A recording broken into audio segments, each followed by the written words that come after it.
whaatalofa atu Samoa i o tafa e fia. O pa ia, ma mamalu e tu maupea e le mawhai anto e sea. Tātou whaafitaia lo tātou tapa au sili. I lana te inga o manuia e tātou fōlaunga tau a mata o le nei tau sang fōu. Mā lo soi fua manuia, mā lo le langi e mamā. E whaatalofa atu fō i le afio mai, whaurulunga om tānga luenga, whaalapotonga tū maoti le tātou mā lo le usu, mā lo soi fua manuia le nei tai au. Le al whaiva o le Palemene le nei tai au, tātou wha moe me umai le atua e manui ai.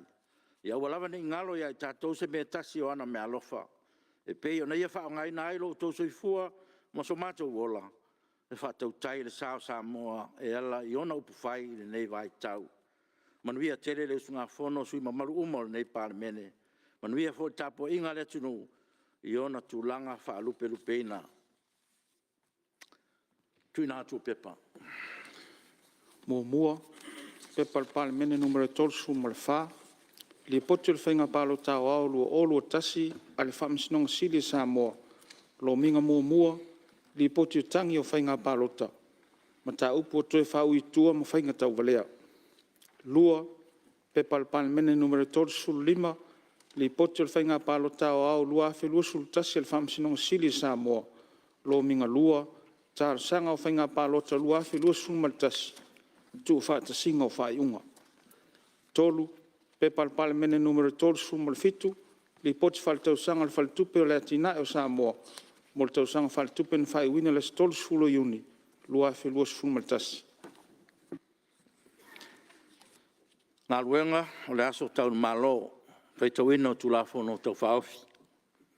Tulafono tau whaofi o le wha tau ina o tupe whaopopo, numero tasi, lua o lua tasi, lua o lua lua, fe lafo inga whaawau i lunga o le whaitaunga whaalua. Tolpo e lafo inga i le pōna pō, o lo sa noa le suisfono mo le pata i tupa i lunga. Ia, o le avanoa nei mo lau whionga sui mamalu, whaau e lau sa noanga.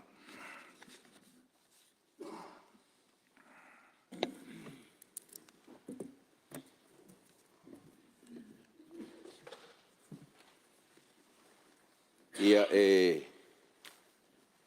mai tau atu le nei tai au ma nei aso fou. Ia o whapea o na upula whaaulo. Ma u la foi le la o le nei tai au. I le malei fua mai o lau fionga le whongwhitalai a mi se foi le malu o sui o sifono uma o le maoto Samoa. Ia ma u whapea foi o na tai file mu mai lo tau soifua ma so mātou wola. Ia mai pi ia matuai le whaafitai le atua pe ona e tai ia mai sau noa iai le tātou taulanga le nei tai au. Ia sanga whaatele ina pēr le vi inga ia te ia o nao. Sa tātou mumoe ma le mauti noa pe tātou au lia le nei tai au fou. Ia o lona anga lei. Ia o leu whapea ai o na tātou sapi le nei tai au. Whafoi le vi inga ia te ia. Ia manatu mai a foi ona whatalo whātu i le pōana pō i le malu le maota nei. Ia ona o lea o tātou o mai foi le nei aso fōu ma le nei tai au. Ia e toi whatalo whātu foi. Ia i lau a fionga le whongwhitalai, e maise o le sui whongwhitalai. Ia misi foi le fionga le tamaitai Palemia ma lau se ngā kāpeneta. Minsta lango, ia me se foi tai o nei tu ma le malu sui fono uma. Ia le whangaloina foi le tai o nei tu, ia me se foi la fionga le minsta. Ia manisi foi o sui malu a tātou le whaatasi ia le nei tai au. Ia ona o le whalefu ma le apulo tō whanga. Ia oi whaau pea le talo i le atua o ia fo maisili. Ia wha malolo ma wha fōi ia te ilato uma ia le malosi. Ia ina ia wha aua wina pelo lato wala wina. Ia ta wala atu lea i le Fonotaga Samoa wa se manuia o si o tato atu no. Ia e whatalo wha fōi wha tulo atu le wha whonga mai. Le au malu le malo mon masiofo. Ia fōi le suitofia ma le whalitua. ia whaamasino sili, plestene o whanua o whaamasinonga, whanua masuafa, me se fōri wasenga o whaamasino o whaamasinonga. Ia le whaafonga tāpua, ia malu o Samoa, ia iona tūranga whaalupe, ia me se fōri tātou uso i le motu sae, ia iona tūranga whaalupe o le a taoto pa ia, ia la tau whailoa e whaau watu se whaamatalanga ia tu sai fōi ma le tala le tupe whaopopo mua, ia le lua afe, lua tasi, lua afe, lua. Lawa fionga e tau wala tui lawa fionga le fonga talai o lea e ana po sa whai atu ese wha amtalanga i ilmtanga luenga o soifua maloloina. Ia wha mai atu ese wha amtalanga i tūlanga ua iei le ambulance le na mori atu mo le whare mai whai tu maloa le ipata ia wha aftai tele.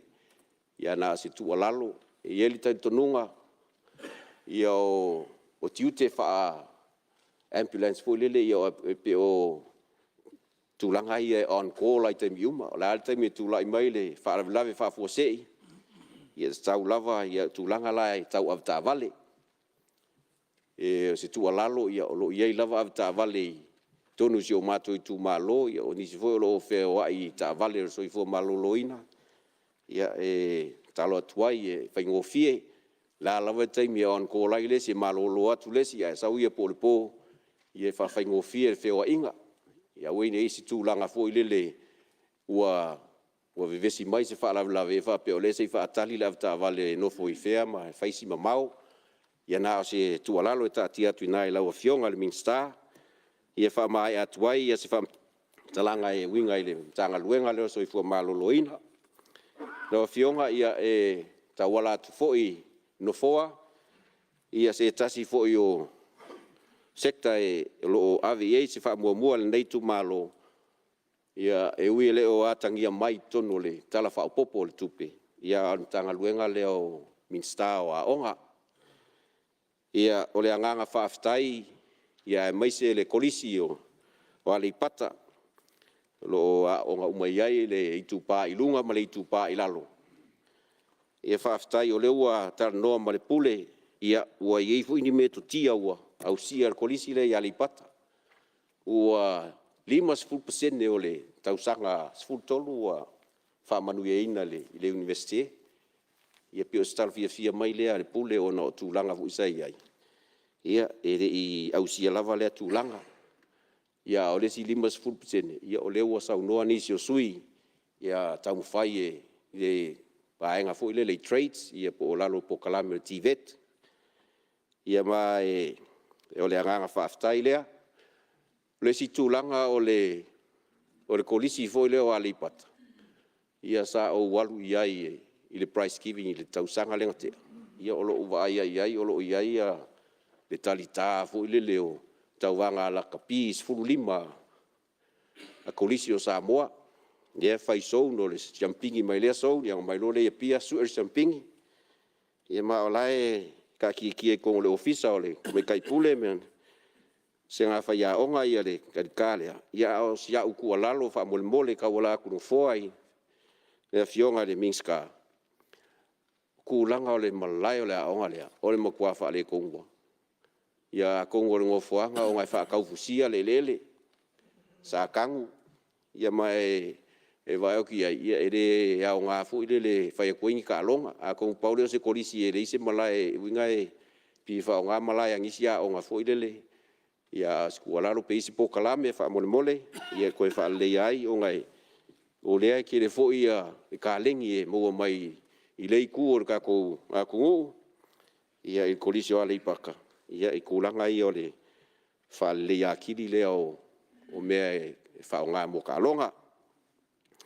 ia wala ko foi se kalsanga ia i vai ngale ka kalonga ia o ke lo ale paka ele o ia se la ko malai fa va o malo o lo fa nga lava malai ni si o onga i malai le onga i primary school la lo manu ia me se foi o le onga le primary school i Samusu ia mo i lava ua lelei ia mafeololo se isi vaenga ia iai lava ia tulaga e pōna tia ai ia le atinaʻiina o ia o le malai lei i samusu ia ga uma o le siku o le vagu loa e kifakō i lalo ia o le siku o le aualekele ia ma le faleaʻoga o gae kuai uiga e leai se faiga faalaukeleiga foʻi lele ia ae o lalomagu foʻi ia ua siʻo uma e aiga ia ia la le limitation foʻi lele o lea ua uma ga mafaasoa foʻi ma loo uso faipule mai le ikupa i lalo fioga ia fale o mavaega ia o lea le o afio mai i le kaimigei ia makalakalagoa ai se eleele ia faakalosagaiga foʻi ia fioga ia i laamakua ia fuakaga ma kafua ia po pea se lelelelei o lea ua faaka mai ia akogu e mo se lelei saleaumua pe a sii iuka le faleaʻoga o saleaumua ia igisi o vaegaiga ia o keiloa moa se ogo eka pe sili aku ia o se vaega gaga o faakakia akuiga mo polokalame a le makagaluega ma laua fioga minska ia e silasilagi ai i loga kulaga kalafeagai ia ua foʻi ia isi o akigae ma fuafuaga ia i le isi kalafalekupe o lumagaʻi o le kulaga i kogo le makoi kumālō kolu guu o le kumālō e kolu foʻi primary school sa ua siasia ai mo kalagoa foʻi gisi o pule o koʻakele o faiaʻoga kele faiaʻoga kamaʻikaʻi ia ae kele kai kokolu uma ia faiaʻoga o le aʻoga sa ua asia le primary school lalomagu ia kalagoa le kamaʻikai pule ia e i le polega foʻi lele o laua i ai le kulaga maisea ia maternity leave ia afai la e umagi ia koe koʻolua faiaʻoga ia o le kaufaasoasoaga ma kulaga faapega ia ae o le kakaloa ia lava faiaʻoga o loo iai gai pokalame o kamufai ma le makou aʻoga le primary school i vailoa ia o me foi le lua kokogi le nguu gai alaugi ko alima ke ngeki nga makai pengi trainees fo ia sosoangi gai faiaʻoga i koʻokolu ia kau familiarize ia o keiloa e o mai fai unga kausaga ia o lea ua kogia ia pidi e koʻolua le ua makaga le skala i pokalame le lalo le ingeske mo faiaʻoga faakaʻikaʻi foʻi e le kulaga laga ia ae pei o se kaumafaiga lea foʻi lele ia po le a se fesoasoagi a le makagaluega inga ia faakupulaʻia ai pea le aofaʻi o faiaʻoga e kaua agaʻi lava le agaga e lilifa lava ia le kaumafai e akigaʻe ia alo ma fagau kokogo a le ikumālō ia i kulaga ua e faigakā foʻi i le fesopoaʻi ma le malaga aku ia o gisi foʻi faiaʻoga e kaumamao ia o pasi foʻi a makouga o pasi ae usu mai ma pasi koe aku le auuli ia ma le pasi moe ia e faigakā i femalagaʻiga ia vaga faiaʻoga loo fai lava soga ia auala ma sakaavale ia kiʻikiʻi aku ai ae e kalo aku pe e ase fesoasoagi faauauiga i kuaiga pokala faapea ia ua e koʻakele o gai school leavers ia amai ae pe kasi kausaga e faakaʻikaʻi ai as trainees foʻi le leikogo o faleaʻoga ia ga faagasolo ai lo le iluga i pokalame faauau ia kogo le universike ia o keiloa le kulaga ga e iai kulaga lea i saugoa gisi o sui i meia o preschool po o aʻoga faakaʻikaʻi ia e ilo lagolago foʻi le kulaga lea o le kaumafai e link le fesookaʻi lelei le aʻoga faakaʻikaʻi ia ma le kapegaga o alo ma fagauga i luga le primary school ua o le o keiloa o le iai fesoasoagi le mālō le kauala aku ia aʻoga faakaʻikaʻi ia ua kele fai ekalesia ma gisi o faalapupukoga ia o le kulaga foʻi lele ia kaumafai ae po le a se fesookaʻiga faigofia galu aku kamaikilao faakaʻikaʻi primary school ia ua familiarize foʻi lelei kulaga o le a makaga o silapasi ma kulaga au faapea o le kulaga foʻi i mea ia kau study center ia kasi ga kulaga sa kau kilokilo iai faakalakalagoa foʻi ma gisi o paaga sa kelega faakupea ia gisi o fuafuaga faapea ia pei la e kau mafuli se lakou faamakalaga o le sustainability po le faauauiga o gai pokalame e lē o iai se kulaga lelei logoiga e foliga mai e lē o maguia i le kulaga foʻi lele e alualuā moku pe umaloa le wa ko le funding fo ilele ia u fa pe fe kwa fa pe ia fa ia onga sa involve vai ma kulanga fa pe nga e kau ye ia so manga ku fa kau va ye de kulanga le ko ye me ia kau tutorials e o fo I ke le kolisi ua fa mo ma ku ai extra tutorials fo ilele mo la ko fa ngau ia e ka kau mai ko ia so ia io ka onga kai kwa primary school fa so mai pier kolisi ia sa le inga me asa nga ia fa ia onga ia la ko vasenga e pe io se me fo le fai mo mika nga se fa ia onga si dia kulang ka mai kikiro ka mai kikio le si vasenga le si fa ia onga ia ai o mai ka winga ngai kai mi e ia fa ia onga o lai fa ia onga kolisi ai ko fai tutorial after hours e ko kongi fo ka mai pa wanga si me fo le pe io a pe fa kum lima pe a ngalue ko ngor fa la ai au mai lo ai fai after hours ia ia pio ingaf ko a fa shine le mai ai le ko mai man si la fia e nga se me foi pe ka fa lu ngi ai le ku langa o le afu o le unga ia o le la kum ka fa ioi a wale o inga walum fa ngau ia nga paunga se io o se nga se masa longa a o pe o kulanga nga o le kupu mai fo inisio a onga ma kulanga fa pe nga fo ile I se mai kaua kule iai ia onga o mai la ia lea ile o fionga le fontalai le mkanga luenga I le fionga I le mingska onga luenga ia o lea mai kaua kule kala fa popol kupe ia fa aftai lava o lea ua a fea foi so tau finangalo ia kulanga foi sa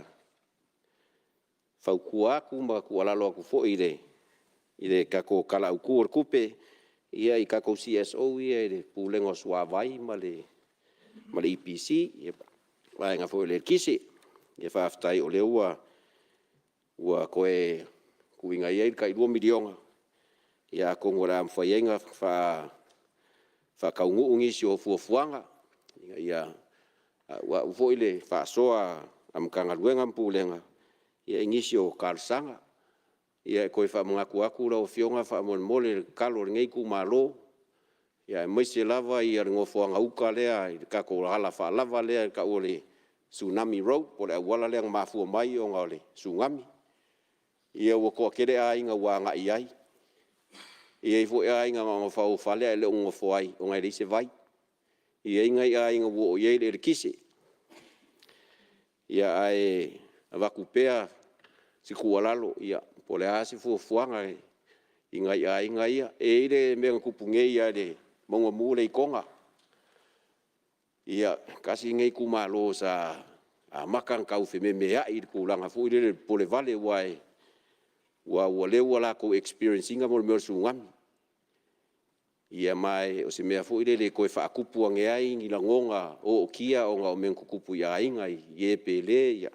mai mauro la ko soifua ia mo ko kere wa nga iuka ile vai nga lea ia ai wo ko kere foi la ai nga rengi la ko fale iuka ia wo camp fa kasi fale nga isi ai ia ai kulanga nga ile o yese vai foi le ia fa so wale fa nga ingo o la ko mo ka malawa iuka ile vai nga lea ai o ke lo sa ile pai pa sa ka ia ku ile vai le ai na lo la ko le I ka fa le mo nga foi le o lo manga linga ukangi o le pam sa le panga le sa o le vai nga o lai ia le ngofonga uka foi nga le ai uka le sa le panga ma le pa sa ile pai pa sa ka I mai nga ka mai uka lo mang wa mangu fo la wala le ka milo le woso ia pere mo kai mingei ia ka kia ku nga ile no fionga minska mo pulenga ia pe ko fa au ia le lenga ia po se me fu mo kai mingei a o se mo le fuanga ron mo mau ia o ka ngau ki lo fo I se si sos wa le o le vaila ia ngei le me ko ngale fa mai ia ke mai ka o le vaila fa ka si va se fu inga o ia le fa mai inga ia ke lo le o vale fast food ka usanga le vaila mar kange nga ia la ka ki ku pe ile pulenga mo la o fionga ia la o liu o kange le ia lo mangu ia o kange sima ia mo ki lo fo ile o ko I si kulanga saunga le mu mi se fo kulanga fo le safety ma le quality o le vai ia la ka ki au pe lo ia ko mai ma si fia ile ma lo pulenga ma la fainga luenga ia la liwe kulanga ia wa le wa uma ko fa fo kange isa ko mangi o u kainga ia me se vai fo le sa fainga isa le mua le wo lai de iku pa ilalo ai o lo ia lava ia ngi o fa mo bonga lo ia fo mo meu observation po hole le si lo fia le le fionga ngi ava ingai i dei kupanga ia mo ngai fa mo nga po fe kongu se vai mea lo mo wai se vai mangalo mo so modie ia malo kele fo i fa so fa la vai ia si o mako i kumalo ia fa tai la fionga ai la longa le pau ngai kulanga fu ie a o se fa mangaku le wo mo ku ngaku ia e le vaenga le lata i lalo mangu si vaenga fu le nga fie su ngami o lo ka kalo mai la vai singa vaenga fu le kau kali ka fia ko le ngonge sin ka ngaru ngal piko nga ia ka ki ela lo fanga langa e o le ngonge nga o lo fa ngai turisi ma kulanga fa penga ia o lo ia inga nga lo fia lava ia le e le o se ka ngaru ki le fu le nga o vaenga le o piko ngu i lata i lalo mangu ia mangai mako awala nga lue nga o ngai la o fionga ngai vai loa ia mo fa umanga o si fa si mea le ko koyo le la wara nga lue u kongia wa ku la wara fa lava ya nga yuka ia pe saula le wara fa lava ka mai kaire i kaire ai ia si vai mea nga la ko ko ngei la lo penga se lima se lau mika pe ya ia ai fa ka kia mbongi si fo fuanga po kalame nga iluma o le nga ia ku ya le paka ko si la fia le wa umanga la nga ele fionga i le faipule mai ku pai lalo ia e koe ava koe fu sira ngolango o ngai kasi la wala e alu ia le pakale ai lunga malalo le wala le ki ave le ford nga wala ku ko ngorsa o ngai madi falo ilalo ala ulo more se fo mo ke mingi ia le linka ko faido ilu ia mai se o singa hamfo ile le fa paku po se me ko se fu fast fu mika ai de i fo ku ka vale ola umai ka war kele au ka vale o a fa inga pa u ila lole o le ford le ia o ngai kanga ka fu ie de mala mala le wala pe ma ngai asi fa lu e ku sa o ngai a wa ku sa ia ke ia e fe european fa pe i fo ila lo ai sa ala ngai fo ku ro ngai ko pos la wala ia la u ke dan ko fa sa o ku ia ma wa ke de fa la la ve ngal va nga fa fa kai o le o umanga ko fa le de fo le o pu le sa ngoko ila lo se va nga ma wa na lo mai an ko fa lei a o kala kula ikiki a ingal ko o pu mlaila a ko silsile u la sa wa le ngalu a ia le ia va ngor ka o ngai le se ka ngalu de mer nga o inga sa ye fa la u mei sa ke de ngonge o ia wa ka fia ma wo mai ia o mal pui a seka fa ngofia i fo i wa ko ka fai a ko e fai o ki le se afia ia la u fo la ka ka ia ngal pau yo ngai me mo no fionga le mixka e ku sai fo i ma o mia ide si ma ko ku malo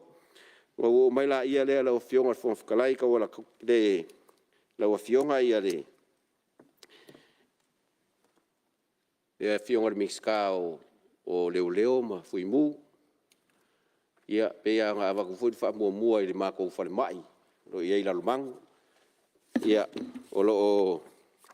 mga o mia ia se fui mo ale paka o lo ia ile nga fu ilele o le o ia fa mai e ko ku fa kasi ma leo ai ai mo fui mo ia lo wingo wa ko le one stop shop fu ilele mo ku o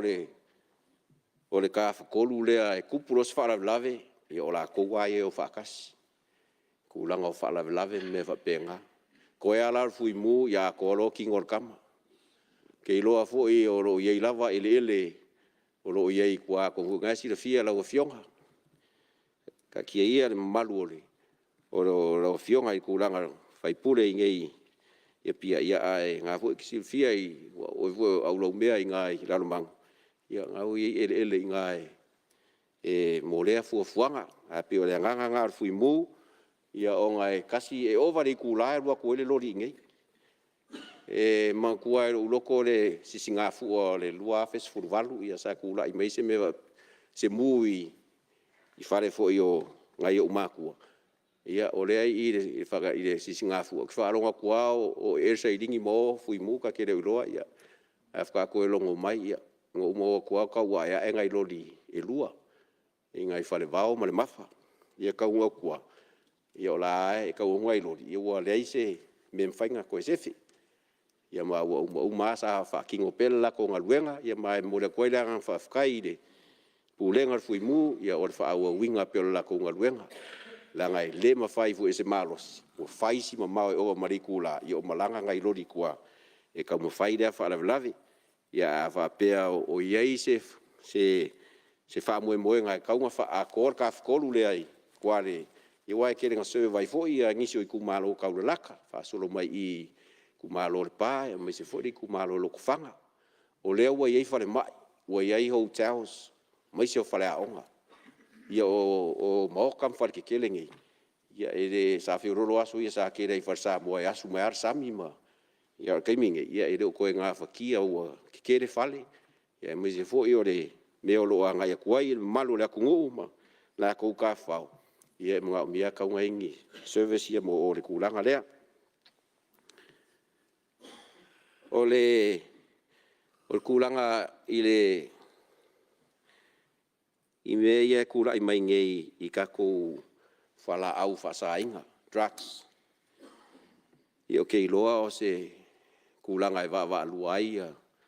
fionga i mingskao leo a me se fo i le fionga i le mingskao o le kiuke. O le wasa ungoa umai a kere o sui i kulanga lea. Le onga fo i ma ia ai iei se mangaku fo i le o le akaki e le skana o lewa waku iei sa ungoanga mkulanga whapenga mai se fo i le lango o le ngei kumalo e ka kaunga e ka ko skana. I le kulanga lea o le ia mai o i o leile sa ilinga o mea ngai mai e ko inga oloa e se de nga kai container ia po a fa mo mori o au mai ia mai se ai ole fai ke nga le ia ole uma o mai ngi fa mo o mo ka no ku ka ko lu leo fa mai fui a o mea ia mo mai fa mo e fo le skaf ko e mo wai le drugs e mo wai weapons ko mo kupe. A o ngei mea umai koru a ku whakasi. Ke le i or whareko. O le mga ku vai la ngei ku malo. E ka kau ngā ave esi ka kou whaamua. A fia lo kanka drugs e o kango i le upenga. Ia e o whakupu engi vesinga. I o resi mea drugs mga o le kupe leu ia i le upenga. Ke lea ia mwhaianka ko imagine ko inga whaalawalawe kula i mai. Ia mau kei loa fo e le whaafonga si o ka kua kungu e le kongu e reingi si o fio o i sea kungu whaapea. O loko kupu ia kungu i whafo. E vesi ia o ngau whaasea inga lawai e whala au whaasa inga ngei makulanga whaapea ngā. Ia o le puipuinga. E ia ile mga ku ang whaapea e maua maisu e suenga ngei. E maua ingi drugs. Ko e moi man kuspa ia. Ia kau fio lolo pi furinga mai fo ile. Ia re heise me va pe nga o mau mai. A le ka fa kolua le alai ai. E ia fanga ia fanga le usa wangi so fanga ka avili. O fanga ngukulua ngukuongo se furu lua se furu ongo. O aka uma e mau uma. O fa si fanga va pe ia.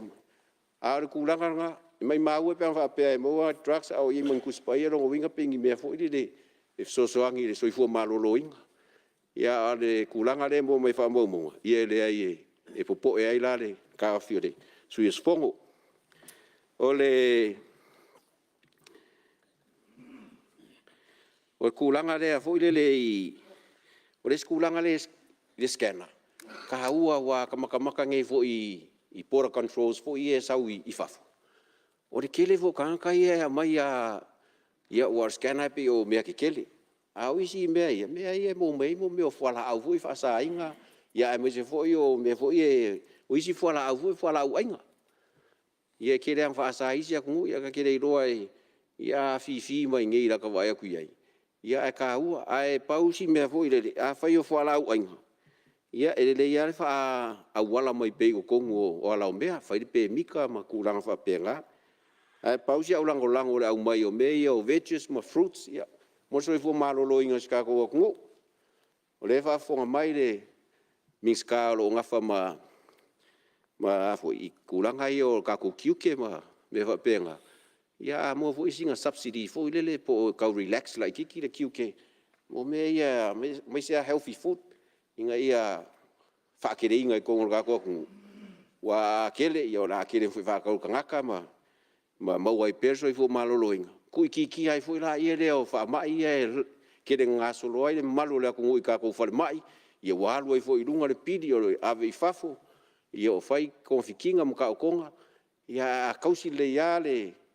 soifua malolo inga raka ia ke roa fo la fai kiki ku langa ia I pio ku langa fo le health is wealth ia vice versa fo wealth is health ia ku langa fo le ia le ka ku ka mau ainga ia o mo fo me fa kingo ai mo kausi le soifua malolo inga a le fo soifua malolo inga ia wa ki le fo ku pura kinga o la ka le ingi ku pe alu fo la au ma ka o konga ma ku langa fa pe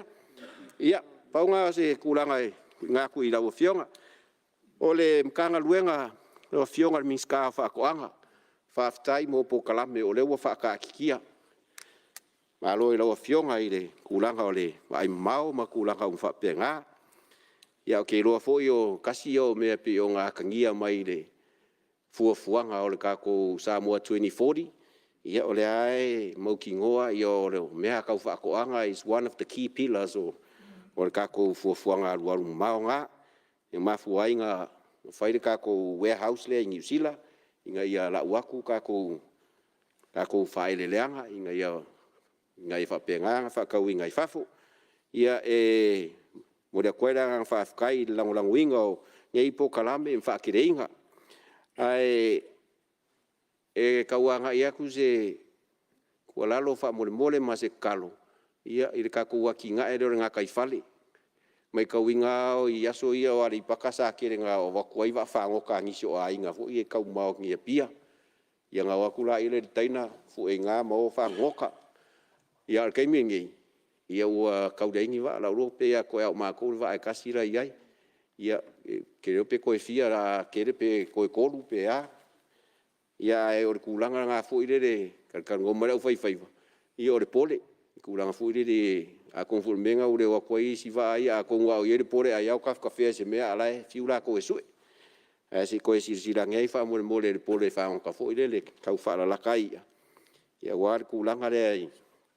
ide ka ko nga kai fale ma kulanga u fa penga e fu kulanga le e ka u fe so kai ma le kulanga le wo umanga va ko si fa mo kalanga I le kanga luenga o leo a fionga miska a fionga miska o kiuki o kulanga I o e se masalonga ma o ke loa sa I vo ingisi o menga kukupu o le faonga inga leo ka ko va fango ka I po speed boats po I pe ala ka unga ka uai ngisi nga o me le ka musalomia fa awala mai ai ia me o la au fa sa inga ma weapons ma me fa penga o le wafu le ia le paka ngasa o ke mai kaua pe ia sa mo wai foi se me fa pe ngai ngisi o kausanga o so e le va pe la o mai le oloa sa ure fu e lunga ka va ngare wafu ia sa ure au mai ngai e karsi e nga ngi oloa ai e se ma salonga o e se kulanga fa pe nga wai ke le ka fu e manga fa nga fa so la ko si fia I fa nga ngai mea ia mai se foi e pe asa se scheme foi me ka va fa ngoka ia I o fefo I kere ai kai sam me foi le o le si vai le aru fango ai lu ka fu mai ai va fango ia kivi la ia la fai va ia mai la fai va ngal kasi kula fai le ona ia le anga le aso ia pauanga inga ko kongi le ona ngai ai mo mai ia la ua mo kivi la ko lungar sam ia ngai skim nga foi le se o kilo ai pea e va ko ai pea ile ia fionga foi I le kangaruenga leo ma I le kurang foi le se ka surveillance pe isi ka ko va foi le ku inga kuai mo la lumang I lo ia leo ia ingisi kere maka ia fa la velave ku la I mai I resorts like wa isi o male lemo ka fefea te lo minuto sui ai kere nga kau koso kwa inga ia pia le va fu ile le fainga luenga ngai leo ngi so kaimi ia e anga ia nge pe avangoa ia le mako va fa ngo ka so ngi sa idinga makulanga va pe ia nga e patrol ai fo ia kua ia pe fa idanga le wafu le kua ia ro mo mako wa inga wa so ma le wafu e va ia va e wa ku koso mai le ma le ia le ma mla makele la ko la ro va ya so le fa me ngai le va anga koso e ia ave kuila ia ke le o ma mla fo ila po wa fa ku kulanga ia fo ile ia so angi nga luenga ile kau malu pui o kako poras fa tai lo fionga ia la va kuia se fa mkalanga i kulanga fo ile le kanga luenga o fangua ia la fionga ia fa tai o le ua ma ua fo i pe yonga akar ngoa ai o le lava o le leima se kiua ia kako fangua fa le ngo ia o le fo i fa tai mo le kulanga ia ngo le mai ka winga pe ia o le fo i sa ngoangi so sui ia ko fu lima o ngo le fa fonga le ku me se fo io la ko o au mau fa fo ia e fu lima mai va su kasi va pe o di poki re tipi ia le fsi ngia po fair fast fu long pasengi ko fu lim pasengi e paula va ku langa ia fa pe o si di poki fa se consultant ia ko si le fo consultant ke le anga sa collect information ko si di poki ia mau mai ia e o mau ki ngoa fo ile fa mau ngi o sa o ngi ku langa ai o se aku ngalunga o ngai se kau mai kau aku o lau sui sfongo e peo se fa upunga fo ile le fa pa ia maka se vaiange le mau fongo ia me se lava ia o le fio aku le kamai kai Palemene sa ma ko ngalu e fa ko ngol makanga luenga ia o ma ko kanga ka lo ke ro fo a fio mai ia CEO ma la ufainga luenga lo fa fonga mai e pe fu le fo ringa mai o le mo ke involve i sping me fa ala kua i kulanga lea ia e pe o se kulanga fu le ku mo la lo ngai le fionga ka mai kai Palemene ia mo so ma ko fa kauva ia ko ngoe e a fia umai le me pe fa pe sa o se fa upunga lea ia o kulanga nga la ka kia ku la fionga e fa mo ku ia fa sa o ngai kulanga ia o me se fa fonga Samoa ia la o mai le kanga luenga le ka ko lua se la wafe ia o le o fio mai le fionga minska ia ro ia le minska lango e me se fo kanga luenga ia lango ngai kanga luenga ngal pa was fa fisili fa mole o fa mau ku mai le fenga fa vai fu le wang o iai ma fa pe ia la wa mai ngal pamphlet fo le guideline nga ia e pe o fenga fa vai fu le pe o masang ia le ka ko fenga malo ia le fa ka fu le ia polangi ka o manga ka ngau mai ia se i fa nga solo nga fai le skala pe o ngau mai le pamphlet le skala inga i o le MC o le komiki ia masa i loa po o se fale aonga ia po o se fale o se a inga o lo avangoa makarfea ngai ia makamaka ia le polokeki lea o le au ke lenga o le kako kala kupe fa popo mua ia o ke vai aku e pe ngal luas fulu lusu kasiafe ia o ke roa ele o se kala fa popo kele ia arkele o le fa kupenga le sawi kako grants oi lusu kasi milionga le pe sawi grants fo le mai kako paanga ia mangai kupe fukunga i pe fa milionga le mo mai kongo mkanga luenga ia fa ftai mo le fukunga inga ia mai se fo kausa idingo me fa kingwai fa kai fo mo le lui le wa mai fionga minskao kupe ia kurang fo le ole alusu fa pasengele kurang ai fa ki ai ia le deficit le ma lusu lima ia pauar kurang fo le ia kau kuanga o le wa makai ku ar kurang le wo e la langi male mar kurang o afia umai ia la ko le economy le fa mai le ia ngai wa ngai au sai di dinga ia o fai asi pa uma wala lole o le kako GDP o le foi ma wa ku over ma le valu pasenge le pa u ia pe le record high there for the last 20 years o le ma u sai ai po luafe ma le valu luafe ma le iwa ke mi foi le crash ai ma ke ki la langi ia se me o le ongo pasenge ia ke minge ia pawal mea ia e ka kia pe nga e fa ku kuai ia e nga lue ai mo ka nga luenga ia makai kulanga lea e ke ua ke le se fa inga ka ko e kulanga le deficit le pa ke le ia nga fia ila ia le o especially ia ka ko statutory expenditure for ie mai siar kulanga o se lenge fa penga o nga kongia i le fa inga luenga malo ia mai sio kai ma kulanga fa pe lo fionga le ia wa o fono e mo se no ia le voi fais na malolonga sui se tau no mai min stala lang tai ele ia se nganga fa la bella vele sa no anga mata ngo fiele yo ngale li fai pule pe tai no le asa ta uale sua fa fo yo ni wava ile sa no anga ni tulanga yo boreholes ma meole sua vai o te fa sa o ina le fionga ile fai pule foi o le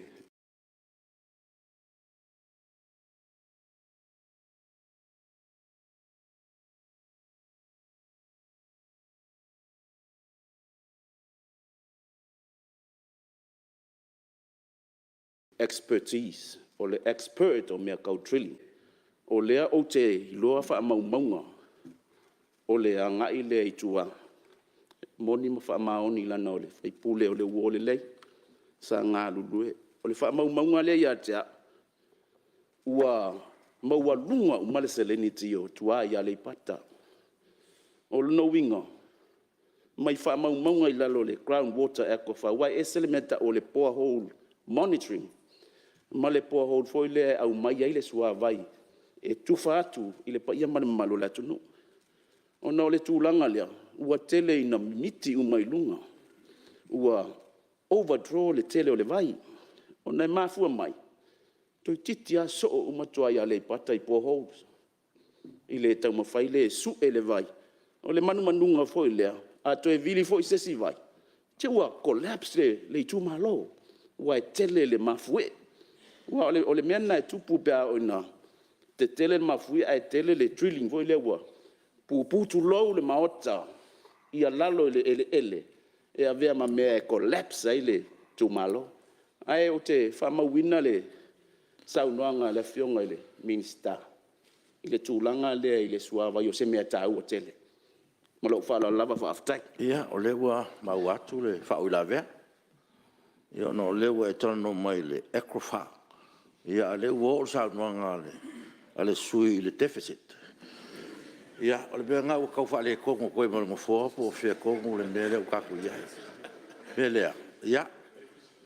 o le ua maua ia tonu le fwoi to mai whapitoa ia kongo e o ngā si taimi ia o taimi ne ia wha mai a mati saunoanga sui ma o molo taimi ia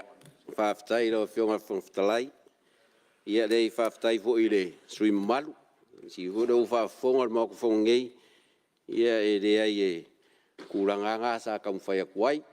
ia ui o le ua pasi le kuranga rea ia o le ua kaukarangoa i le deficit ia e kua lalo e ua fionga whangwhkalai e ia si mea ka ua lava ua ngalo i le fionga mingska o whakoanga kuranga leo vai la au wha mole ia wha mai lo saunoanga nai vai la au mo ia ua molo taimi o vai la au ia o kulanga fu ile a misar fiku aso pere ese kulanga kaunko review ke loa el komiki le a fiai ale ofisa fa koanga o le ofisa sio manga yo ke lo fu ile vai ngale stras ile se masalonga o le kele le vai la au e ngo a fiai fu ia ka ko me ko ke lo fu ke le wa ngui fa fu ko e fudi le pala ia ka ko ia fanga mai se e kulanga fu ese uma mixer fai fakoanga le fai fakoanga e lua ka pungi le fai fakoanga lo per wa ko ia ide ia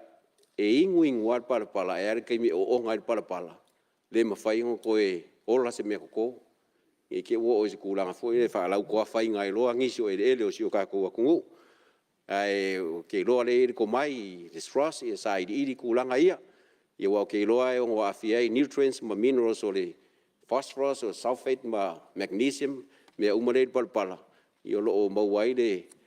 fosfate foi le ola le ia mea koko ia o si paore si vai ngo pa uaku i no fionga e Malo. ko skuara lo mo sai di dinga ia me se foi la fionga i de i minska nga luenga si e foi solo le i o ku el mu fa mo mo e manga ia kuare ne o aku i de krafa kai o ari paka e o aku lo le solo nga io che era uiska vale a pirikia o loko che le pula ia e le fai ngoi ka like ia e fe nga nga ke ua fu ile se io se kaimi e o karafe ngai fai le ia ke uma ka fai fu le e kangu ia o mo nge ia ka fa fai ngo fie malanga inga le malo le akungu ia lo fionga ia ke ro le o le kerenga o mka ku ngaku ia ngo umar kaimi ia ai ke ro ai ni fu ia vangoa mo le kwai le nga fa afkai ia ile mai kai Palemene ma le senga ka pingeka e kusai fu ila ko pikola au ia ile fu inga o le ka ko fainga malo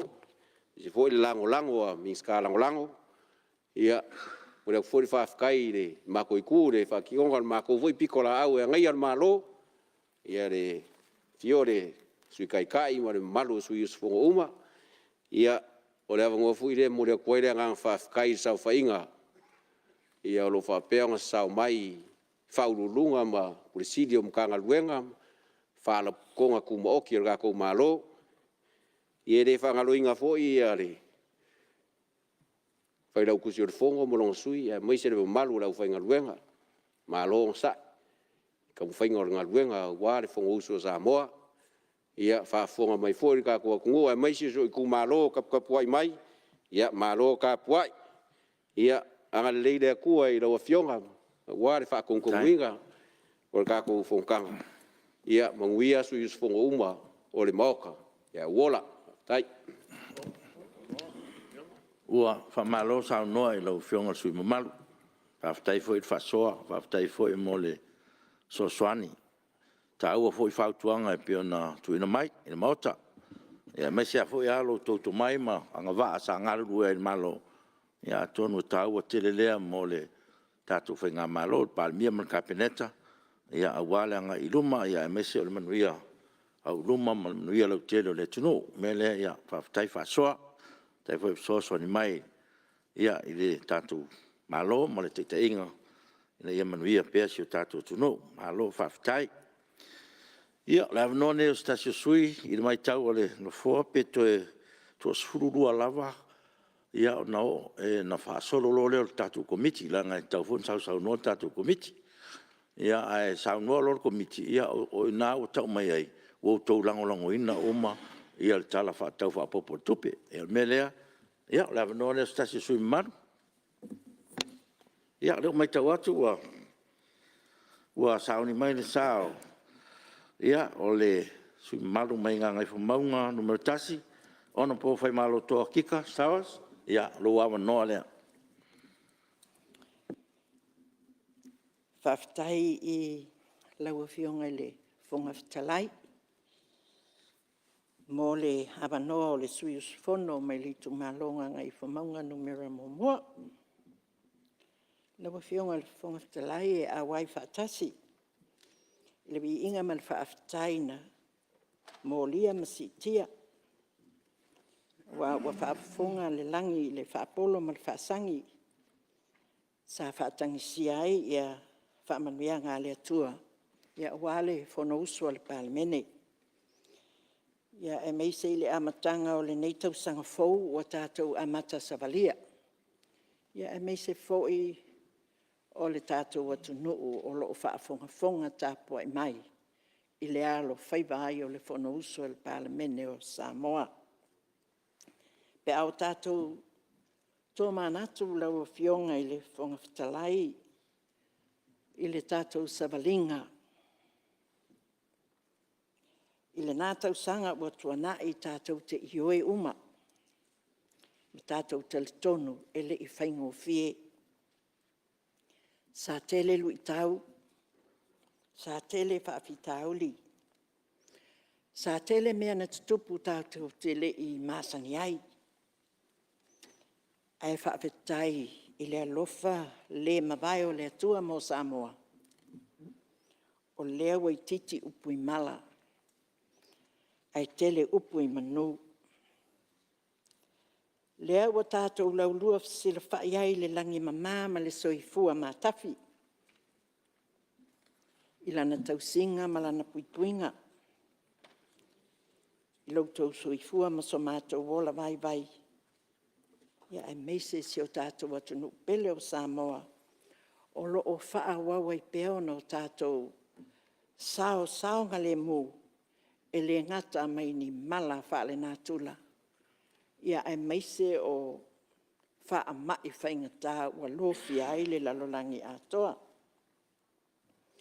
Lau whionga le whonga whitalai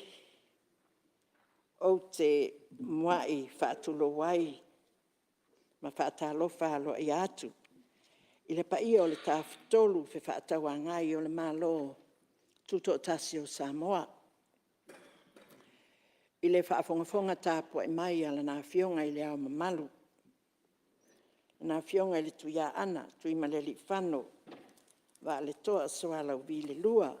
malana masiofo. E le ngata fo I lea o le tāpua inga le sui o le fono o sui tofia. Nā whionga le māmea tui le funga ropati moalia ma le whaletua. E o whalofa ma whaatalo whātu fōi I le tāpua inga maua Samoa o lo whaafongafonga tāpua I mai. Le pa ia la valea a wā a inga matama o tama fōi ma a inga. Tu mua mapule I tu au ma la taua a inga le taima le wa au fonti. E whaatulo fōi.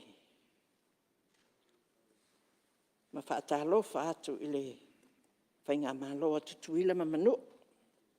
Le whionga le kovana ma le tāwhitolu o le whainga māloa Amerika Samoa. Ia o pa ia a wāsua ma le vai whanua, fō ma ai tulangi sa ole ma sa ale au mua. Ma le lau neu na sae lua le la au nā matasi. A whio whaatui to o le whale ula ma upu le manua tele. E whaapitoa se whaatalofa lau whionga le whongawhitalai I le whaapongafonga tāpua I mai a tai o e kalesia. Ai meise o le au whainga luenga tutofia le atua. Iso o se whata whai taulanga o I lātou o lo o no manu. Ia awa se manuia o si o tātua tunu. Nei a tai ao ma le lumana. Mea fo le nei awa noa o te whaatalofa alo I atu ai.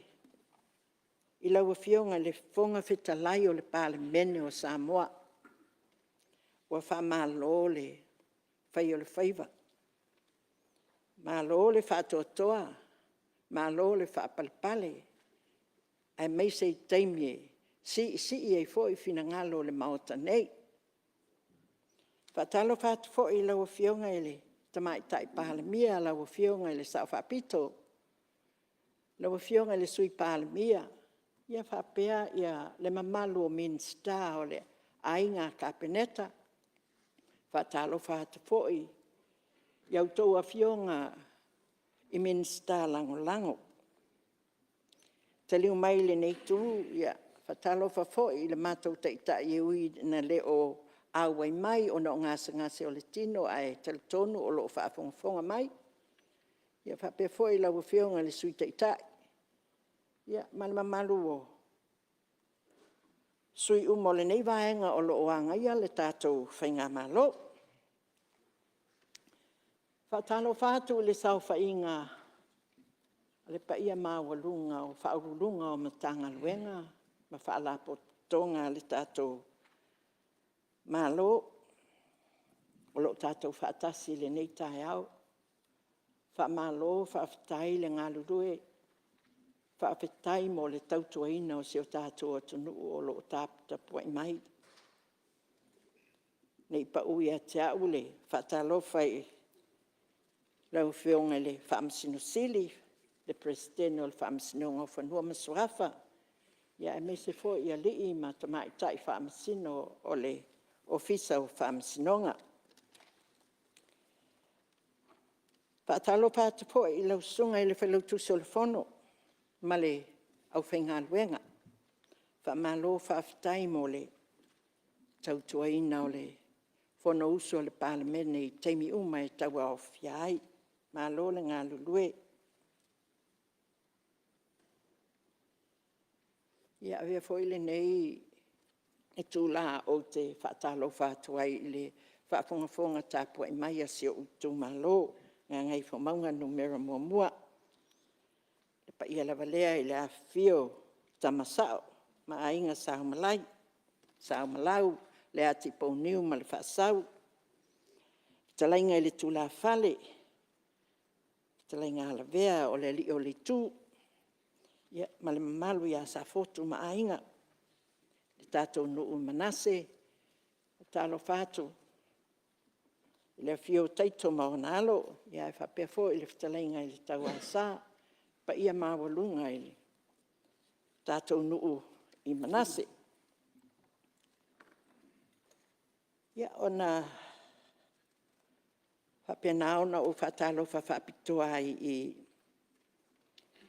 ma whaafeiloa I alo ia I le pa ia mawalunga o lau whaingalo e ngā le atua o loo no manu tonu o sio mātou tūmalo. Ia fionga I o staulanga I le ngata I lea sunga I le toe ina ma le whalitua. Ia e le ngata fo I leo le tausimtanga luenga ma le whalitua, sunga I whaafeangainga ma le whalitua, sunga le epikopo ma le whalitua. Ia whapea fo I aunga whaapai o le tala le ia fionga I tamai te isa. Wa whaamalo te talo, whapea nao na whaamalo I lau tau tāpua inga. Whapea nao na manui ai ia whaiva whaamoemoe sa whapea nao na maua uma e tātou se kerisi masi fia ma se tausanga fo manuia. I le alofa ma le anga le lei ma le whaatasi mai o le atua. Ia lawa fionga I le whonga whitalai o na o mai lea I le mata upu o lo o tātou ia I le nei taimi o le lauli liuina lea o le tala whaatatau whaopopo mua o le tupe lua afe lua tasi I le lua afe lua. Ia e momoli le whaafitai lawa fionga le tamai tai minsta o tupe le pulenga ma le mitanga luenga o tupe mo le saunia o le tātou tala whaatatau whaopopo mua o le tupe. Ma lo le ngā lulua I le usa ngā luenga whaingo fie. Mau te manatu e le toi te le se whamatalanga a le nei tu malo e toi whaia iai a wā e maitawina e le tele.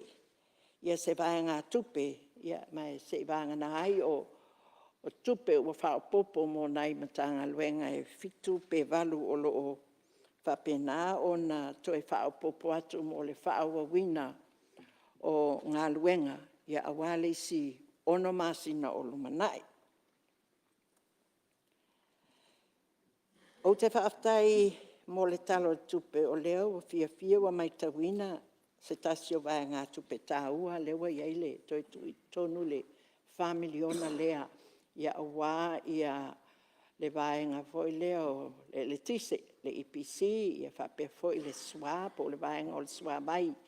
mo le whao o ina tuitua au nanga I le mamalu le atu nuu ia foi vai ngā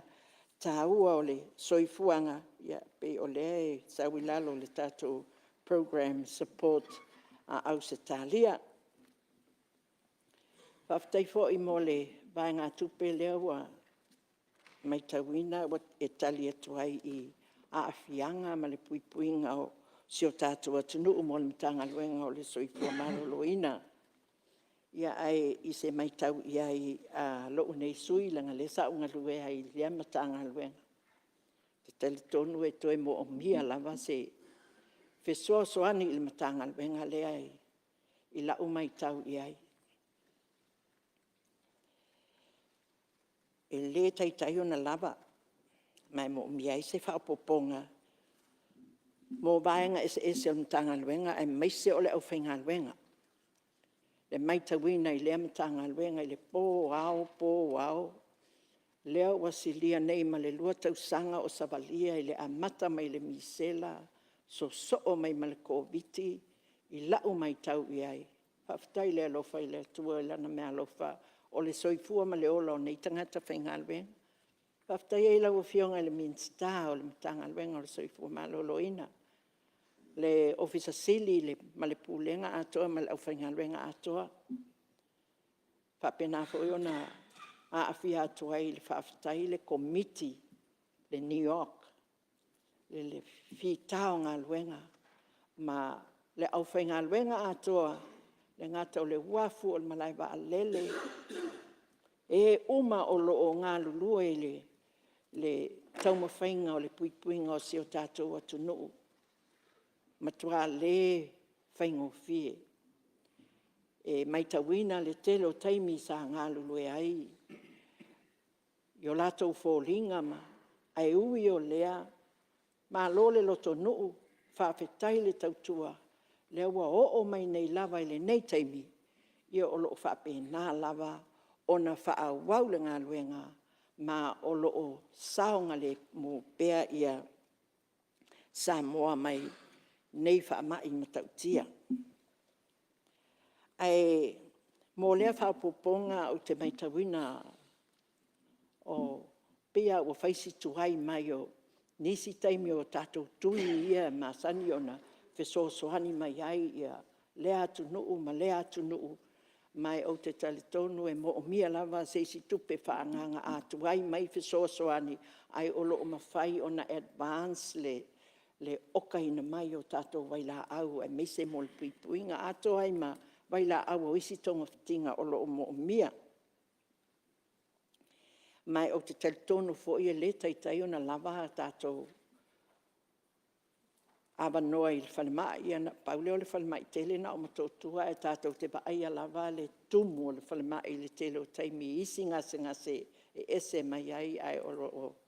whapena lava o na tau mawhaile mtanga luenga, whamalo atu ai, le lava awa noa i whalemai, e o isa vai,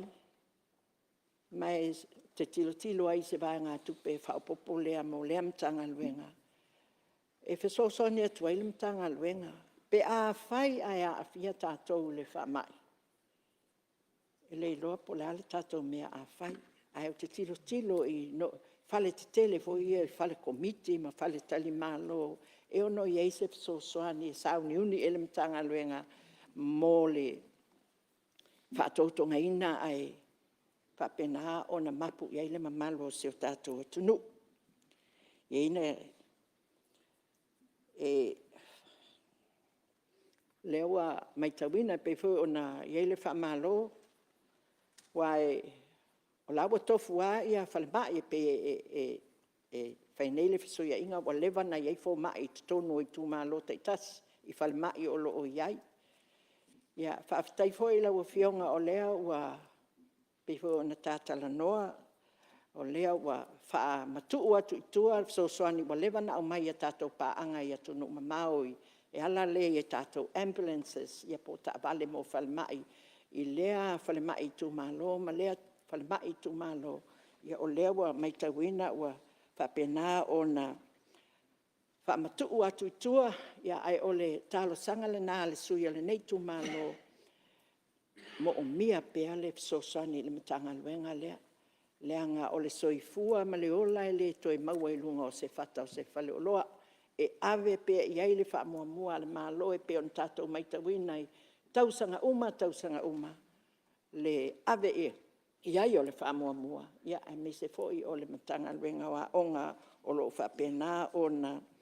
tele ia tātou se leni o lo o whapena o na whaanganga mō matanga luenga i e lua.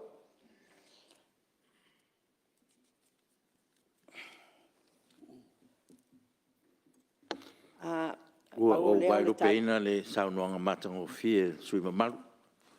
Ia, taluai no leo o mai tātou taimi malolo. Ia, le a wha au lava lau saunoanga pe a tātou te di umai tātou malolonga masani. Fasisilato la fatati ese ngā ruenga fono ofa i tu la fono mo lana malolonga masani.